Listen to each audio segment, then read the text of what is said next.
নিজের জায়গায় নিজে বেড়া দেবো, নিজে সুরক্ষিত রাখবো, সেখানেও অন্যের অসুবিধা, কারণ যে অবাধে যে অনুপ্রবেশ তোলে সেটা কোথাও কি বন্ধ হয়ে যাবে। তাই জন্যই হয়তো গায়ে এত জ্বালা ইউনুসের এবং ইউনুসপন্থীদের।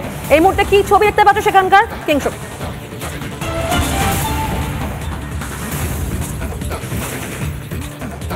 পিউ তোমাকে বলি, পরজীবী ইউনিস ভরসা করে থাকে ভারতের উপর, আর সেই ভারতেই যখন মানুষ নিজের কাটা তারে বেড়া দিতে যায় তখন বাধা দেয়, হুমকি দেয়। আমি একবার তোমাকে ছবিটা দেখাই।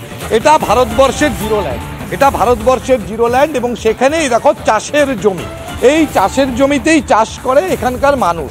আর তুমি সামনে যে দেখতে পাচ্ছ কাটা তার, সেই কাটা তার গতকাল তারা জোর জবরদস্তি দিয়েছে, বলেছে কেন?